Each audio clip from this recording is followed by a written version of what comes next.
But if I had to single out one thing that has caused Christians to be so accepting of war and the warfare state, it would have to be the military.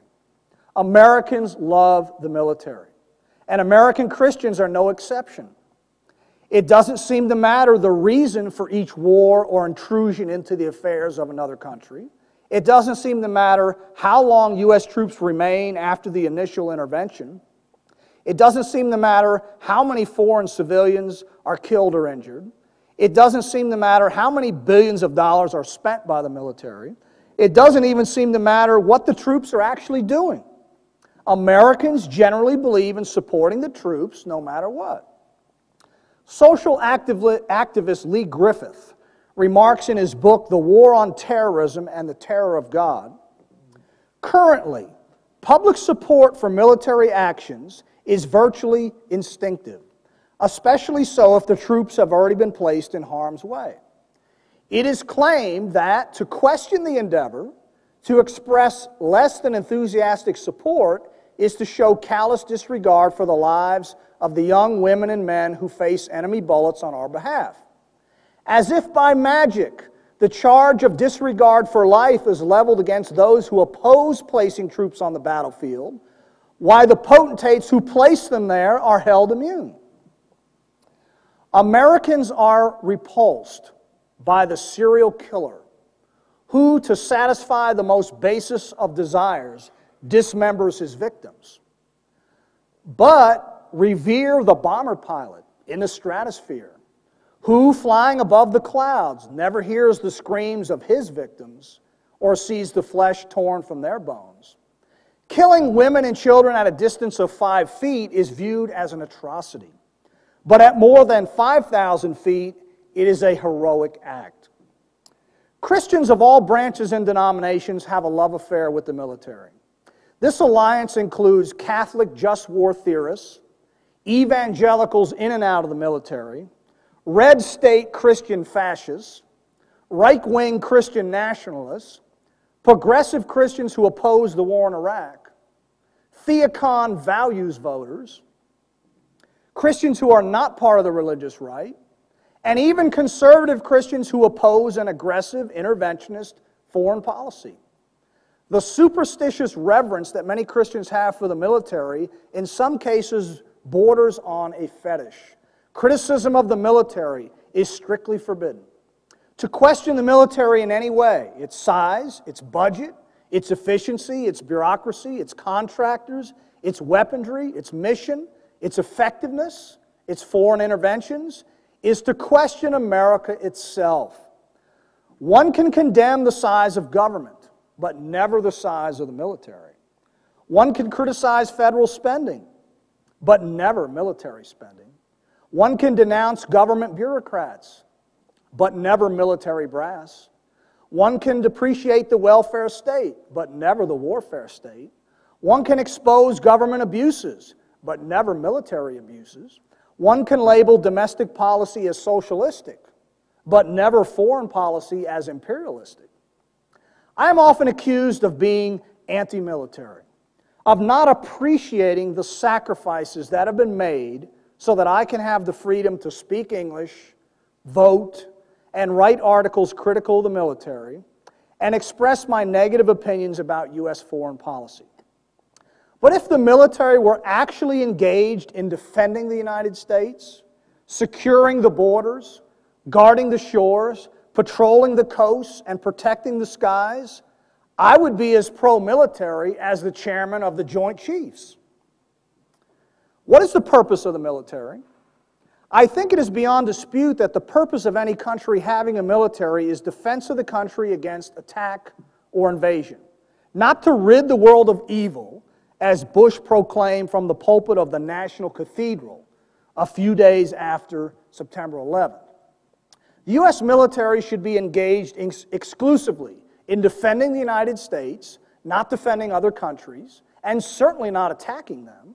It is U.S. borders that should be secured. It is U.S. shores that should be guarded. It is U.S. coasts that should be patrolled. It is U.S. skies where no-fly zone should be enforced.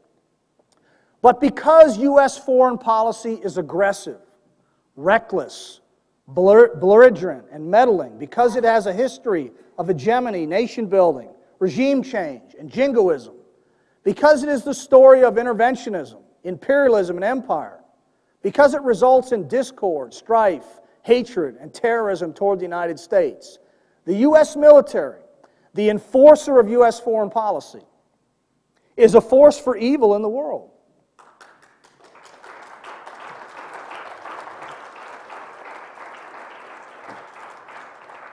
Because America's military heritage is not one of how our troops have repelled invaders, kept us safe from attack, or defended our freedoms, it is not honorable to serve in the military.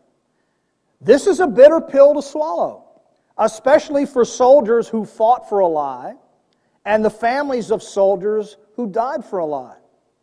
America's military heritage is unfortunately one of bombs and bullets, death and destruction, intervention and invasion, and occupation and oppression. The purpose of the military has been perverted beyond all recognition. The military spreads democracy by bombs, bayonets, and bullets. The military garrisons the planet with troops and bases. The military is responsible for the network of brothels around the world to serve U.S. troops who have no business being away from home. Military personnel serve simultaneously as policemen, firemen, scientists, social workers, and bullies, with the world as their precinct, forest, laboratory, client, and playground. What do providing disaster relief, dispensing humanitarian aid, supplying peacekeepers, enforcing UN resolutions, and spreading goodwill have to do with defending the country against attack? How do launching preemptive strikes, changing regimes, enforcing no-fly zones, stationing troops in other countries, and garrisoning the planet with bases, what does that have to do with defending the country against invasion? Here is the new role for the Army by Defense Secretary Robert Gates. Army soldiers can expect to be tasked with reviving public services, rebuilding infrastructure, and promoting good governance. All these so-called non-traditional capabilities have moved into the mainstream of military thinking, planning, and strategy, where they must stay. Combat veterans, regardless of how they feel about the war in Iraq and U.S. foreign policy, should be outraged at this new vision for the Army. Is the Army explaining its new vision to young people who walk into Army recruiting centers? And with the tremendous financial incentives being offered to enlist in the military today, do young people even care what the vision of the military is? Or are they blinded by the dollar signs in their eyes? But regardless of how the purpose of the military has been perverted beyond all recognition, the troops are still responsible for their actions. After all, it is the troops that are doing the actual fighting in Iraq right now, not Bush, not Cheney, not Gates, and not Rice. As much as I have nothing but contempt for the architects of the war, the president who instigated the war, the neocons who welcomed the war, the congressmen who funded the war, and the conservatives who supported the war, it is still U.S. soldiers who are dropping the bombs, firing the mortars, throwing the grenades, launching the missiles, and shooting the bullets. It is U.S. soldiers who have paved the way for the rampant sectarian violence. It is U.S. soldiers who have unleashed brutality, murder, genocide, death, and destruction in Iraq. I was told by one of my critics that he agreed with me on the point of not fighting illegal and unjust wars, but that doing so was not the fault of the soldiers. Well then, whose fault is it? No one is doing the fighting except the soldiers. It doesn't matter who told them to bomb, maim, and kill, or what the reason is they were told to do these things. If the troops stopped fighting, the war would grind to a halt. I don't support the troops. I didn't support them in the last war, and I won't support them in the next war.